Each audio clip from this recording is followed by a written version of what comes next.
느헤미야 12장은 성벽 봉헌을 알려줍니다. 오늘 본문 앞부분은 성벽 봉헌에 앞서 유다 땅으로 돌아온 제사장들과 레위인들의 명단을 다시 한번 알려주는데, 이것은 10장에서 우리가 살펴본 명단들입니다. 이 명단은 크게 네 부분으로 나눌 수 있습니다. 첫째, 포로 귀환 시 제사장들의 목록과 레위인의 목록. 둘째, 대제사장의 목록. 셋째, 요아김 때 제사장 목록과 참고 자료 목록과 레위인 목록. 넷째, 요약 설명입니다.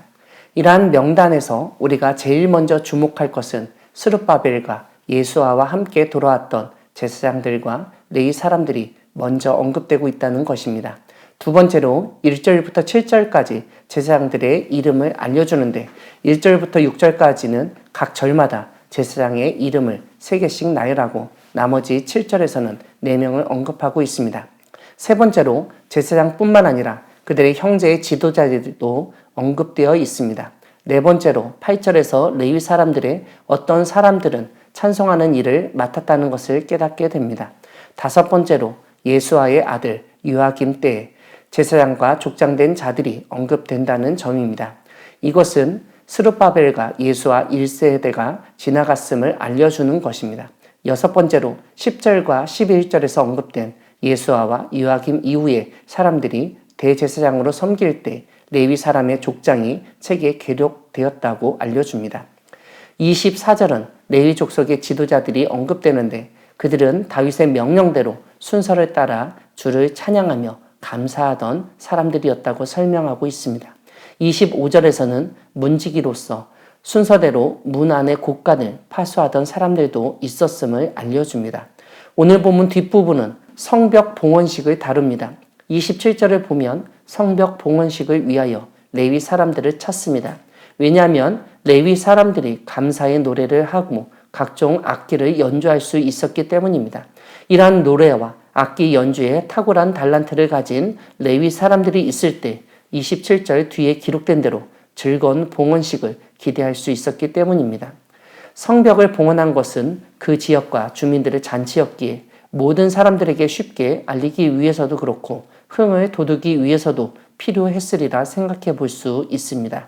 이런 점에서 레위인은 단순히 제사만 드리는데 도움을 준 것이 아니라 지역 주민의 행사로 치르는데 크게 일조한 것을 알 수 있습니다.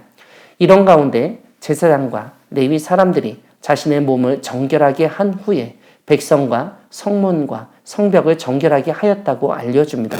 이 정결케 하는 행동은 특정한 종교의식이었을 텐데, 그것은 다름 아니라 하나님 앞에서 흠없이 온전히 사용되기 위해 바쳐진다는 의미를 가지고 있었을 것입니다. 이 모든 행사로 인해 43절을 보면 무리가 큰 제사를 드리고 심히 즐거워하였다고 합니다. 그런데 이들이 즐거워한 이유를 주목해야 합니다. 그냥 노래를 듣고 악기 연주를 듣고 보아서 즐거운 것이 아니었습니다. 바로 하나님이 크게 즐거워하게 하셨기 때문이라고 알려줍니다. 사랑하는 광야교회 성도 여러분, 하나님은 우리의 몸과 마음을 정결하게 하여 온전히 바치는 가운데 기쁨과 즐거움을 경험하게 하시는 분이십니다. 하나님께 드리는 진정한 봉헌은 어떤 건물, 물건만을 바치는 것이 아니라 바치는 사람의 몸과 마음까지도 온전히 바치는 것입니다. 무엇보다 하나님께 바칠 우리의 몸과 마음은 깨끗하여야 합니다. 왜냐하면 그렇게 할 때 우리 교회와 세상을 정결하게 할 역할을 감당할 수 있기 때문입니다. 근데 오늘 본문은 그렇게 정결하게 하고 봉헌하는 것으로 끝나지 않고 기뻐하고 즐거워하였다고 알려줍니다.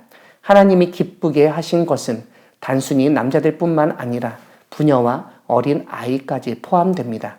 그래서 예루살렘이 즐거워하는 소리가 멀리 들렸다고 합니다. 특별히 43절은 즐거워하다는 말이 3번이나 반복되고 있습니다. 이것이 중요합니다. 이전에는 포로로 잡혀갔었고 고향 땅에 돌아와서 생명의 위협 가운데 아무런 사회적 경제적 인프라가 없던 예루살렘에서 모든 사람들이 즐거워하였습니다. 그리고 그 즐거움이 예루살렘에 꽉 찼을 뿐만 아니라 주변까지 멀리 들렸습니다.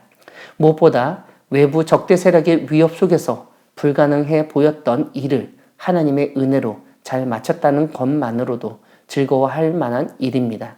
우리가 주님께 모든 것을 맡길 때 정말 이루어지지 않을 것 같은 일들도 하나하나 이루어질 수 있습니다.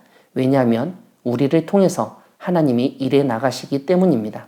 예루살렘에 있었던 사람들은 이것을 직접 체험하였고 그렇게 놀라운 일을 행하신 하나님으로 인하여 기뻐하고 즐거워할 수 있었습니다. 즉 주님이 그들로 하여금 즐거워할 수 있는 일과 시간, 여유를 주셨던 것입니다. 하나님이 즐겁게 하시면 기쁨을 누릴 수 있습니다. 하나님이 주시는 즐거움과 기쁨이 여러분의 가정, 회사, 사업체, 그리고 교회 안에서 넘쳐나기를 바랍니다. 하나님 앞에서 정결한 마음으로 온전히 바칠 때 하나님은 우리에게 즐거움과 기쁨이 넘치게 해 주십니다.